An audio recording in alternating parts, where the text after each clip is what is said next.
அப்போ திராவிட 3வது குழல் தானே இவரு. 2 குழலும் அப்படிங்குது. அப்போ 3வது குழல் என்ன வெறும் காத்தா வரும்? அதுலயும் ஏதாவது வரும்ல சமஸ்கிருதம். அதானே அவர் பண்ணாரு சார். அவருக்கு ஒரு நம்பிக்கை. தொடப்பத்தை பார்க்காத. தொடப்பு என்ன செய்துன்னு பாரு. நம்ம யாராவது தொடப்பம்னு சொல்றேன்னு நினைச்சுக்க பாருங்க. அதாவது தொடப்பும் அழுக்காகத்தான் இருக்கும்.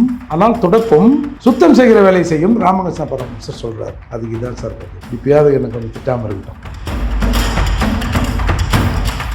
ஜனநாயகம் படத்துல குட் டச் பேட் டச் அதெல்லாம் சொல்றாங்களாம். அம்பேத்கர், கார்ல் மார்க்ஸ், பெரியார் இவர்களை அப்படியே மூடித்து போட்டு அப்படியே ஜூஸ் ஆக்கி அந்த ஜூஸ் வந்து வரவங்களுக்கு ஒரு கிளாஸ் கொடுக்குற மாதிரி இருந்ததுன்னு அந்த படம் சார். அது வந்து ஏ சர்டிஃபிகேட் 18 வயதுக்கு மேலே இருக்கிறவங்க தான் சார். சின்ன சின்ன குழந்தைய வச்சுருக்கலாம். அத்தா அப்பா 2 பேரும் சேர்ந்து ஆடுறோம்.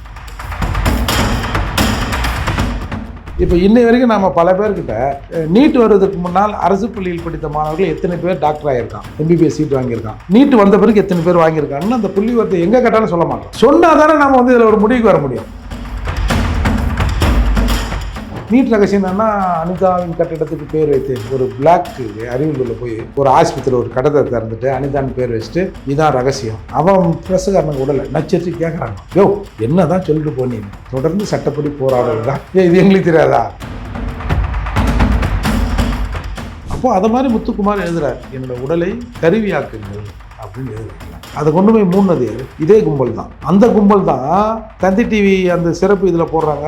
ஒரு அனிதாவின் இறப்பு அதை தொடர்ந்து ஒரு மிகப்பெரிய புரட்சியாக வெடிக்க வேண்டிய விஷயத்தை மிக லாவகமாக கையாண்டு அமைதியாக முடித்தார் திருமாவளவன். இப்பயும் எடுத்துக்குவாங்க சார். நீட்டை எதிர்க்கணுமா? போங்க சார், டெல்லி போங்க சார். விடாதீங்க சார். மோடி பார்லிமெண்ட்டை கேட்டு கட்டி பிடிச்சி நில்லுங்க.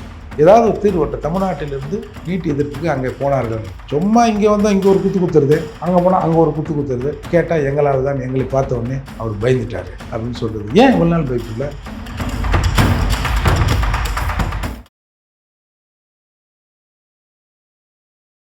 இளையபாரத நேயர்களுக்கு வணக்கம். இன்னைக்கு நம்ம நேர்களில் நம்ம சிறப்பு விருந்தினர் புரட்சி தமிழகம் பரையர் பேரவைத் தலைவர் மற்றும் வழக்கறிஞரான ஏர்போர்ட் முருகன் சார் அவர்கள் தான். சார் வணக்கம் சார். இப்போ திடீர்னு என்ன நம்ம திருமாவளவன் அவர்கள் வந்து சனாதனத்தை தோற்ற ஆரம்பிச்சாரா என்ன? திடீர்னு என்ன பரிவட்டம் கட்டுறது, ஐயர்கள் மந்திரம் போதை, ஏன் இப்படி திடீர்னு மாறிட்டாப்புல? நான்லாம் போய் சொல்ல மாட்டேன், நான் அதை பார்க்கலையேன்னு பார்த்தேன். ஊருக்கு தானே உபதேசம். போனால் பிறந்த நாளுக்கு நினைக்கிறேன் ஒரு பசுவை பிடிச்சி நிற்கிறாரு கோயிலில். அதுக்கு முன்னாடி ஸ்டாலின் அவர்கள் வீட்டிலேருந்து ஏதோ பசு தானம் கொடுத்தாங்கன்னு கேள்விப்பட்டீங்களா? அதே மாதிரி இங்கே தான் சென்னைக்கு பக்கத்தில் தான் பார்டரில் அந்த பசு வந்து தானம் கொடுத்து ஏதோ என்ன சொல்லுது பரிகாரம் பண்ணாராம். அவர் அடிக்கடி அப்படி தான் சொல்லுவார். அப்புறம் நாங்கள் வந்து சார் ஒன்றும் இல்லை சார், 2 எலும்பை கடிச்சு 2 மஜையை மின்னு மாட்டிக்கிற தின்ற நான் கூட அப்படி சொல்லியிருக்க மாட்டேன் சார்.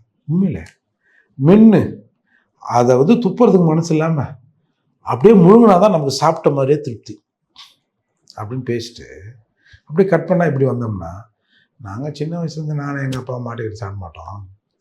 எங்களுக்குன்னு தனி பாத்திரம் இருக்கும். எங்கள் வீட்டில் வந்து இதுலேருந்து அதில் ஒரு எதனா கரண்டி மாறிச்சுன்னா பெரிய சண்டை வந்துடும் அப்படின்லாம் சொன்னார்ல. அவஞ்சூறு நான் தின்பதை யார் முடிவு செய்வது அப்படின்னு எல்லாம் மோடியை பற்றிலாம் கேட்டாங்க. யார் சென்றது யாரும் முடிவு பண்ண முடியாது. அவங்க சாப்பாடு அவங்க உரிமை. அதில் கூட போய் அதுதான் நமக்கு வருத்தமே. அப்படி தான் இன்றைக்கி வந்து ஐயருங்களாம் நின்று சார் சமஸ்கிருதத்தில் ஏதோ சொல்கிறாங்க சார். இதெல்லாம் மனு தர்மம் மனு நீதியாக ஏதோ ஒன்று சொன்னாங்களே, இந்த பொம்பளைங்கள்லாம் பயங்கர ஒரு மாதிரி உஷாராயணம் அது இதுன்னு ஏதோ ஒரு புக் வெளியிட்டார்ல, அதில் வரலையா? நான் என்ன சொல்கிறேன், அட்லீஸ்ட்டு கொண்டையை மறைக்காமல் இருந்தால் போதும். விட்டார் பற்றியா சார்? இது தனியாக கூட வச்சுங்க. நீங்கள் வந்து இப்போ ஒரு பப்ளிக்கில் இந்த மாதிரி வந்து ஒரு தடவை நீங்கள் கலைஞர், ஏன்னா சின்ன கலைஞர் தானே இவர், சின்ன கருணாநிதி தானே, ஒரு தடவை கலைஞர் உட்காந்துருப்பாரு, எல்லாம் ஐயருங்க ஏதோ மத பார்த்தோம். அப்புறம் இப்போ ஸ்டாலின் அவர்கள் வீட்டில் பார்த்தோம். அப்போ திராவிட 3வது குழல் தானே இவர். 2 குழலும் அப்படிங்குது. அப்போ 3வது குழல் என்ன வெறும் காத்தா வரும்? அதுலேயும் ஏதாவது வரும்ல சமஸ்கிருதம். அதெல்லாம் அவர் பண்ணார் சார். அவருக்கு ஒரு நம்பிக்கை. நீங்கள் நான் வந்து இப்போ பெரியார் கூட ராமசாமி கூட இந்த ஊர் முழுக்க பிள்ளையார் சிலையை கூட செய்த வந்து பிள்ளையார் சிலை வரதுக்காகத்தான் மாதிரிலாம் ஒரு கருத்து சொல்கிறாங்க இல்லையா?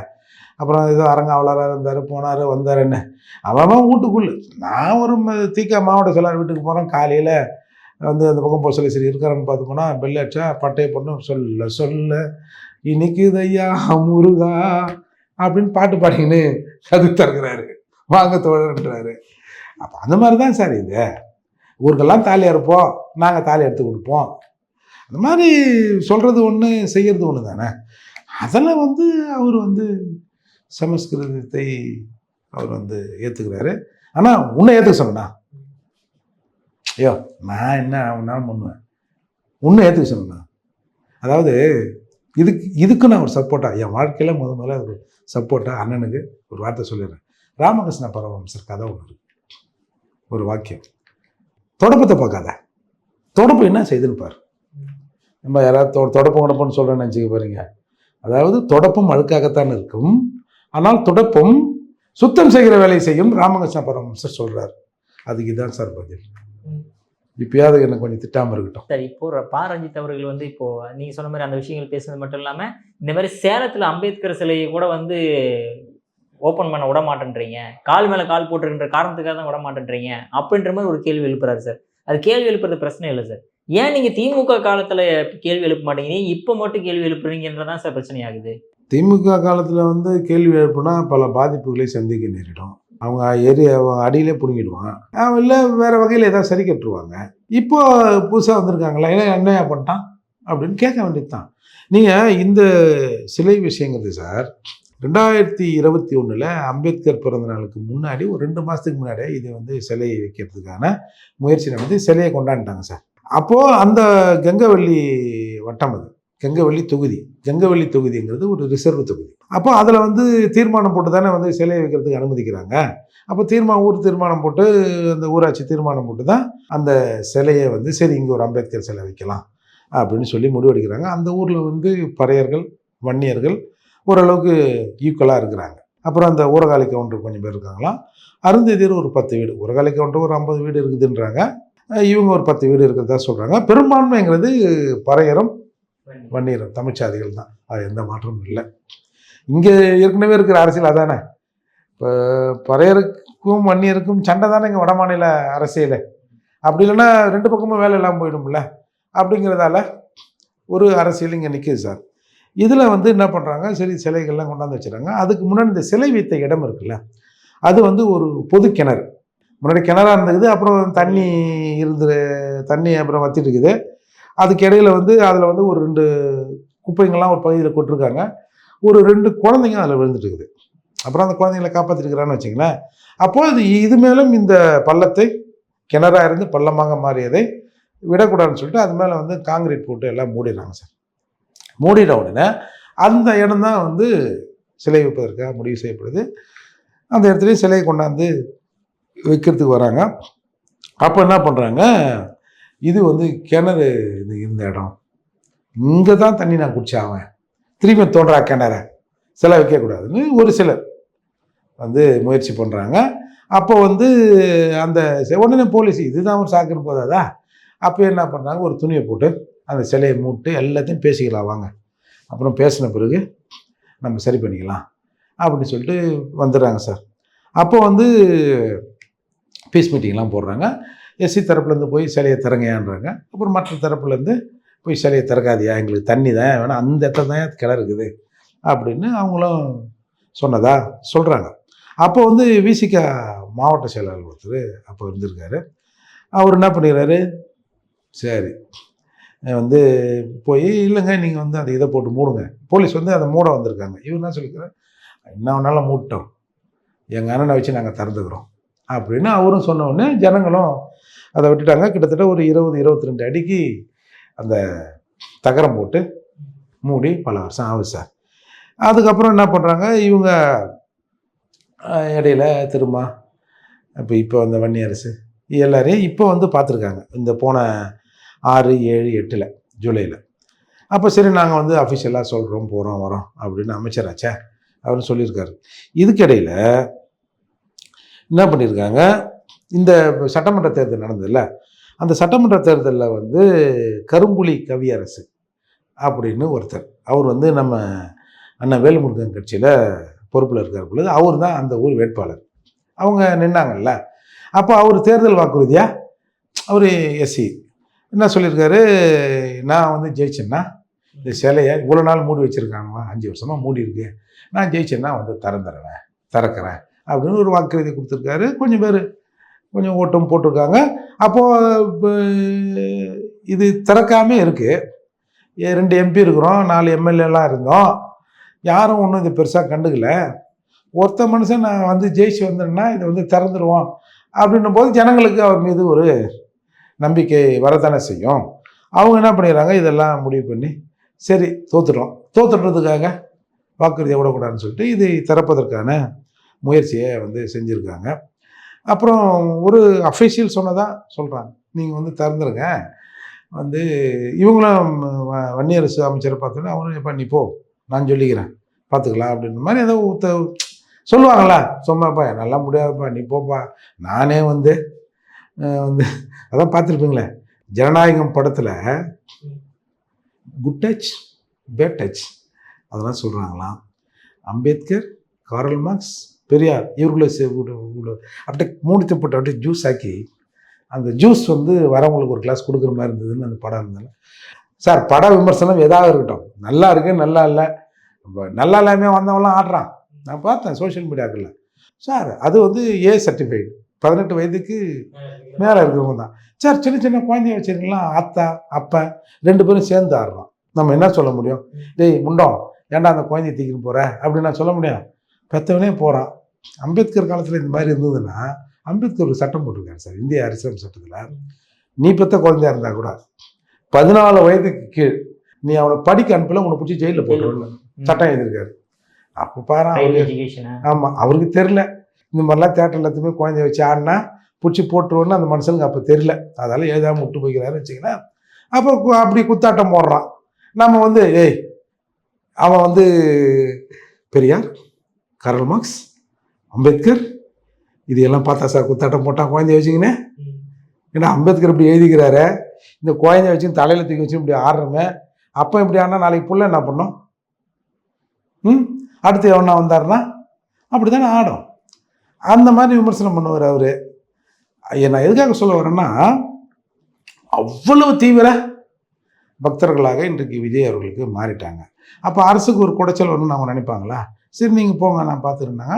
அப்போ திடீர்னு ஒரு அதிகாரி வந்து இந்த மாதிரி தான் சொல்லுவாங்க, வந்து இது இப்படி தான் இருக்கும், நீங்கள் காலையில் இஷ்டம் போல் தரங்க அப்புறம் பார்த்துக்கலாம் அப்படின்ட்டு யாரோ பண்ணியிருக்காங்க. அப்போ இவங்களும் சொல்லியிருக்காங்க, இல்லைங்க இது வந்து நீ கவர்மெண்ட் போட்டது அந்த சீட்டு நீங்கள் தானங்க பண்ணணும்னா, சரி அப்படி தான் இருக்குது, சரி பார்ப்போமே ஏதாவது ஒரு அடுத்த ஸ்டெப்புக்கு வந்தால் தானே இதில் எதாவது இந்த கிணத்துல போட்ட கல் மாதிரி இருக்கியா அப்படின்னு அவங்க இயல்பாக எதனா சொல்லியிருப்பாங்க பொழுது. அதுக்கப்புறம் இவங்க ஒரு விடிய காலையில் ஒரு 3-4 மணிக்கெல்லாம் போயிட்டு அந்த ஷீட்டெல்லாம் எடுத்து கடாச்சிட்டு ஜனங்க இதுங்க. அப்புறம் காலையில் எல்லாம் தெரிஞ்ச உடனே போலீஸு அது இது அப்படின்னு வந்த உடனே இது அட் த சேம் டைம் இந்த விஷயம் தெரிஞ்ச உடனே பாருங்கள், இது நான் சொல்கிறேன், இப்போ பறையர் வன்னியர் எல்லாம் சற்றேறக்குறைய ஒரு 1500 அப்படி ஒரு உதாரணத்துக்கு ஒரு 1500 வைங்களேன். ஒரு 30-40 பேர் போய் ஒரு 3 கிலோமீட்டர் தள்ளி இருக்கிற நெடுஞ்சாலையில் உட்காந்து சாலை மறியல் பண்ணுறாங்க. அப்போது டென்ஷன் ஆகுது. ஏன்னா ரெண்டு சமூகம் நேரடியாக 2 பேரும் பேசிக்கல, மோதிக்கல, அவங்க பாட்டு சாலை மறியல் பண்ணுறாங்க. இது எப்படி திறந்தான் போனால் வந்தான்னு இவங்க சிலையாண்ட இருக்கிறாங்க. அப்புறம் போலீஸ் வருது, அப்புறம் லட்டி சார்ஜ் அது இது நடந்து ஒரு 2 பெண்களுக்கு வந்து மண்டை உடையுது. அது எங்கள் மண்டை தான், ஈஸியாக உடையில்லை, மண்டை உடையுது. ஒரு 13 பேரை வந்து 15 பேரை வந்து அரெஸ்ட் பண்ணுறாங்க. அதில் வந்து A1 வந்து நம்ம தாவைக்கா நம்பர் தாவாக்காவா அதோட வேட்பாளர் நம்ம கரும்புலி கவியரசு. அப்புறம் அந்த ஊருக்காரர் ஒருத்தர் அன்பு வந்து முன்ஜாமீன் ஆகிட்டுருக்கிறார், முன்ஜாமீன் வாங்கிட்டு இருக்காரு. இவர் கைது போடுது. அப்போ ஒரு 15 பேர் கைது. நேற்று தான் பெயில் ஆகிருக்குது ஹைகோர்ட்டில். அன்றைக்குமா இன்றைக்கி வந்து ஷூரிட்டி கொடுப்பாங்க. அதில் வந்து கரும்புலி மற்றும் 50 பேர் குறிப்பிடாமல் எவனை வேணாலும் சிக்கி போட்டால் முடிச்சிக்கலாம். அதில் வந்து இதில் என்ன விசிகாவிலேருந்து ஒரு ஆள் குமார் அந்த ஊருக்கார் போலுக்குது. அப்புறம் ஏடிஎம்கே, டிஎம்கே, டிவிகே, மக்கள் தேசம், அந்த மாதிரி பொதுவாக ஊர் ஜனங்களாக பார்த்து சிக்கனவுனை பிடிச்சி போட்டிருக்காங்க. இப்போ நிலைமை இப்படி இருக்குது. இப்போது இந்த திரும்பவும் இந்த பீஸ் மீட்டிங்கு அது இதுன்னு போட்டு இந்த வழக்கை வாபஸ் வாங்குறதா என்ன எது இது திறக்கிறதா அப்படிங்கிறதுல ஒரு சிக்கல் நீண்டு கொண்டே போகுது. இது 2 நாள் யாரோ பேசினாங்க. அதுக்கப்புறம் அவன் வேலைக்கு வேலையை பார்க்க போயிட்டு நீட்டுக்கு போயிட்டாங்க. நேராக நீட்டுக்கு போடா. ஏன்டா இப்போ கிட்டத்தட்ட 12 வருடங்கள் ஆகுதுன்றாங்க நீட்டு வந்து. 12-13 வருஷம் ஆகுதுல்ல. அப்போல்லாம் இல்லாமல் சார் அவன் பாதிக்கப்படும் நேரடியாக போராட்டத்து காலத்துக்கு வரவன் இந்த ஆள் தானே தப்புனா இவன் கண்ட்ரோலில் இருக்குது, இவர் தான் மந்திரி கல்வித்துறை அமைச்சர், இவர் தானே, இவரோட அஜாக்கிரதை இல்லை இவரோட நிர்வாக திறமையின்மை தான் இதுக்கு காரணம், அதால் அந்த அளவுக்கு கலாச்சாரன்றான். சரி கரெக்ட். உடனே அப்புறம் மத்திய அரசும் இவங்க பாய்ச்சி சொல்லுவோம் பணிந்ததுன்னு கூட சொல்லுவோம். அவங்க என்ன நினச்சிருப்பாங்க, சரி இவனை இந்த தானே மாற்ற சொல்கிறீங்க, சரி இவர் செஞ்சது தப்பு தான் இவரோட கண்ட்ரோல் இருந்தது தானே சொல்லிட்டு அவங்களே மாற்றிட்டாங்க. அவன் நீட்டாக ஏஞ்சி போயிட்டான். நம்ம கோரிக்கை என்னவா அது நிறைவேறிச்சு, நீட்டாக ஏஞ்சி போயிட்டான். இங்கே தின்ன பிறகு இலையை தூக்கி போட்டு உட்காந்துங்கிறான் பந்தியில். நீட்டை எடுக்கணும். நீட்டை எப்படி எடுப்பீங்க? சரி நான் என்ன சொல்கிறேன், பார்லிமெண்ட்டில் போ, 2 எம்பிங்கிறாங்களா விசிக்க கூட, நான்லாம் வெளியே போக மாட்டேன், உள்ளே தான் இருப்பேன், நீ நீட்டை எப்போ வந்து கெட் அவுட் பண்ணுறியோ அப்போ தான் நான் இங்கேருந்து அவுட் ஆகுன்னு சொல்லு. சொல்லியிருக்காரு சார். திருமாவளவன் கூட வந்து பாஜக அடிபணிந்து விட்டது, மிகப்பெரிய ஒரு அச்சுறுத்தலை பார்த்து விட்டது, அதனால எதுவுமே கரெக்டாக நடத்தணும், அந்த மாதிரி பார்லிமெண்ட்லேயே திருமாவளவன் பேசியிருக்காரு சார். அதில் உங்கள் பங்கு என்ன சார்? இளைஞர்கள் எழுச்சியாக தனி எழுச்சியாக வராங்க, அதுக்கு பின்னாடி யார் இருக்கானோ கோரிக்கை என்பது நியாயமான கோரிக்கை சார். இப்போ நீட்டில் நமக்கு 2 விதமான கருத்துக்கள் இருக்குது. அதை வந்து நம்ம தர லெவலில் யோசிக்க வேண்டிய அவசியம் இல்லை. ஏன்னா இது வந்து கல்வியாளர்கள் உட்காந்து முடிவு பண்ண வேண்டிய விஷயம். இப்போ இன்னை வரைக்கும் நம்ம பல பேர்கிட்ட நீட் வருவதற்கு முன்னால் அரசு பள்ளியில் படித்த மாணவர்கள் எத்தனை பேர் டாக்டர் ஆகியிருக்கான், எம்பிபிஎஸ் சீட் வாங்கியிருக்கான், நீட் வந்த பிறகு எத்தனை பேர் வாங்கியிருக்கான்னு அந்த புள்ளி வரத்தை எங்கே கேட்டாலும் சொல்ல மாட்டோம். இது சொன்னால் தானே நம்ம வந்து இதில் ஒரு முடிவுக்கு வர முடியும். இப்போ நம்ம சாதாரணமாக ஒரு மெடிக்கல் சீட்டு 50 லட்ச ரூபா, முதல்லாம் 20 லட்சம் 22 லட்சம் இருந்தது எனக்கு நினைவு தெரிஞ்சு. இப்போ 80 லட்சம், அதாவது ரெப்யூட்டட் காலேஜ்னு ஃபர்ஸ்ட் 1, 2, 3 இருக்குல்ல, 80, 70, 60 அப்படி வந்துடுச்சு. அப்போது வாழ்க்கையில் அவன் ஒரு 5 லட்சத்தை மொத்தமாக பார்த்துருப்பானா நிறைய பேர்னா கூட இருக்காது, வாய்ப்பு இல்லை. அப்படி இருக்கும்போது இது கைக்கு வராது இல்லையா? அதால் வந்து இது நல்லதாக கூட இருக்கலாம். நம்ம என்ன சொல்கிறோம் சார், நீட்டை நம்ம எல்லாரும் சேர்ந்து ஒழிப்போம் சார், ஒன்றும் பிரச்சனை இல்லை சார், இந்தியா முழுக்க இதுக்கு ஒருமித்த குரல் வரட்டும். இல்லை நாம் வந்து நமக்கு நிறைய மெடிக்கல் காலேஜ் இருக்குது, மொத்தமே ஒரு 11,000 சீட்டு தானே, அதுக்கு தானே பல லட்சம் பேர் 1.5 லட்சம் பேர் 2 லட்சம் பேர் எழுதுறான். 11,000 பேருக்காக ஒட்டுமொத்த தமிழகமே எழுச்சி நிற்குது. சரி வரவேற்கிறோம் சார், நம்ம நிறைய காலேஜ் வச்சுருக்கோம். அது வர வரை இவனை தயார்படுத்தணுமா இல்லையா? இப்போ நீங்கள் நீட்டு போராட்டம் பண்ணுறீங்க, அடுத்த தடவை வந்து சரிப்பா இவங்க நீட்டு போராட்டம் பண்ணுறாங்க, தமிழ்நாட்டுக்கு வேணாப்பா மற்ற இடத்துக்கு நடத்துங்கப்பா நான் சொல்ல போகிறாங்க. நாம் எதிர்க்கிற வேலையில் அதை எதிர்கொள்ளவும் நாம் தயாராக இருக்கணும்ல.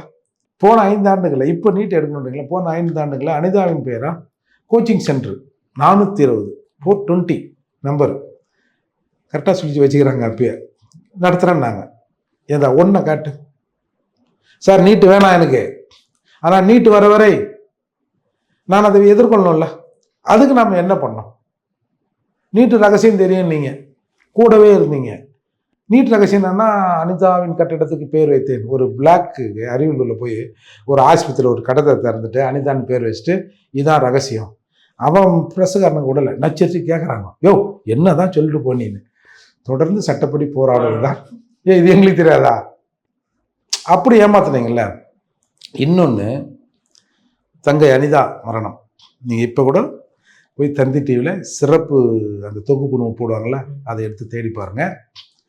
அனிதாவின் இறப்பன்னைக்கு இரவோடு இரவாக அனிதாவின் உடலை அடக்கம் பண்ணாங்க. கிராமத்தில் யாரோட உடலை திரும்ப அப்படி அடக்கம் பண்ணுவாங்க? யாரும் தப்பாக நினச்சிக்காதீங்க. இந்த இல்லீகல் செக்ஸ் அஃபேர்ஸில் இருக்காங்களே, இருந்து துர்மரணம் அடைஞ்சிட்டா நைட்டில் வச்சா வீட்டுக்கும் ஊருக்கும் ஆகாதுன்னு நைட்டாக எடுத்து போய் அடக்கம் பண்ணுவாங்க. சார், இது ஒரு தங்கை ஒரு மிகப்பெரிய ஒரு நீதி போராட்டம் செய்து அந்த மரணம் ஏற்பட்டிருக்கு. அப்போ அந்த மரணத்தின் பால் நீட் இவ்வளோ கொடுமையா? இப்போ இன்னைக்கு பேசுகிறவங்க எல்லாமே அனிதாவை தானே சொல்கிறாங்க. அப்போது அனிதா பட்ட கஷ்டம், அதோட மார்க்கு, அந்த கம்யூனிட்டி எல்லாத்தையும் பார்த்து, எஸ்சி கம்யூனிட்டி எல்லாத்தையும் பார்த்து, ஒரு ஏழைப்பட்ட பிள்ளை, நான் வந்து எங்கள் அம்மா வந்து நோயால் இறந்தாங்க, நான் இந்த ஊருக்கு வந்து சேவை செய்யணும்னு நான் வந்து மெடிக்கல் படிக்கணும் அப்படின்னு சொன்ன புள்ள இறக்குது. அந்த பிள்ளைய அங்கேயும் எங்கேயும் கூட்டின்னு அலைஞ்சது யார்? அம்மா இங்கே வாமா, கோர்ட்டுக்கு அங்கே வாமா, அது வாமா, இது வாமான்னு பண்ணது யார்? திமுக காரர்கள் தானே. அந்த பிள்ளை இறக்குது சார். அப்போ எப்படி முத்துக்குமாரின் இறப்பை முத்துக்குமார் எழுதி வைக்கிறான், என் உடலை கருவியாக்க பயன்படுத்தி போராட்டத்தை தூண்டுங்க, அந்த உணர்வுகளை தூண்டுங்க, என் உடல் அதற்கு பயன்படட்டும். இந்த இடஒதுக்கீட்டில் படித்த மாணவர்கள் என் உடலை அறுப்பதை நான் மகிழ்ச்சியாக ஏற்றுக்கொள்கிறேன். இதை விட எவன் சார் அந்த மண்ணை விரும்பியிருப்பா? நீங்கள் உடனே ஆமாம் ஆமாம் 100 நாள் வச்சு போராடுவாங்களா அப்படிலாம் கேட்கக்கூடாது. அட ஒரு 3 நாள், ஒரு 4 நாள். இப்போ நிறைய மரணங்களில் நாங்கள் வந்து பாடியை வாங்க மாட்டோன்றோம். உண்மையான குற்றவாளிகள் நீங்கள் கண்டுபிடிக்காதவரை நாங்கள் பாடி வாங்க மாட்டோம். இது மாதிரி ஒரு 100 நாள் 100 சில்லற நாள் திருநெல்வேலியில் ஒரு உடல் இருந்தது. எனக்கு தெரிஞ்சு அந்த அளவுக்கு வேறு எதுவும் இல்லை. கடைசியில் நீதிமன்றமாக சொல்லி தான் அதை கொண்டு போய் அடக்கம் பண்ணாங்கன்னு வச்சிங்களேன். மற்றதெல்லாம் ஓரளவுக்கு ஒரு 5 நாள் 10 நாள் அப்படி நீடிக்கும். அது எதற்கு? இந்த 10 நாளில் இது சம்பந்தமான கவனத்தை அரசாங்கத்தை ஈர்க்கணும். இல்லை நாங்கள் நான் விட்டா போயிட்டாங்களாம். அப்போ அதை மாதிரி முத்துக்குமார் எழுதுறாரு, என்னோட உடலை கருவியாக்குங்கள் அப்படின்னு எழுதுறாருல. அதை கொண்டு போய் மூடினது யாரு? இதே கும்பல் தான். அந்த கும்பல் தான் தந்தி டிவி அந்த சிறப்பு இதில் போடுறாங்க. ஒரு அனிதாவின் இறப்பு, அதை தொடர்ந்து ஒரு மிகப்பெரிய புரட்சியாக வெடிக்க வேண்டிய விஷயத்தை மிக லாவகமாக கையாண்டு அமைதியாக முடித்தார் திருமாவளவன். இப்பயும் எடுத்து பாருங்க சார். நைட்டாக ஸ்டாலின் ஓடுறாரு. பாவம் மனுஷன் தூங்காமல் கொள்ளாமல் ட்ராவல் பண்ணி போய் அப்பா வச்சுட்டேன் முடிச்சிரு, ஒரு பிரச்சனை ஆகுது. இப்படிலாம் பண்ணிட்டு இப்போ வந்து நீங்கள் சார் நீட்டை எதிர்க்கணுமா, போங்க சார், டெல்லிக்கு போங்க சார், விடாதீங்க சார் மோடியை. பார்லிமெண்ட்டை கேட்டு கட்டி பிடிச்சி நில்லுங்க. ஏதாவது ஒரு தீர்வு. தமிழ்நாட்டிலிருந்து நீட் எதிர்ப்புக்கு அங்கே போனார்கள். சும்மா இங்கே வந்தால் இங்கே ஒரு குத்து குத்துறது, அங்கே போனால் அங்கே ஒரு குத்து குத்துறது. கேட்டால் எங்களால் தான், எங்களை பார்த்த உடனே அவர் பயந்துட்டார் அப்படின்னு சொல்கிறது. ஏன் இவ்வளோ நாள் பயப்பில்லை? மிரட்டி பார்க்க வேண்டியது தானே. அதால் இங்கே எல்லாமே வந்து ஏதோ அப்படி உப்புக்கு சப்பானா நடக்குது. ஜனங்களும் நாம் வந்து அப்படி தானே இருக்கிறோம். அதனால தான் இதெல்லாம் நடக்குது. அற்புதமான கருத்து.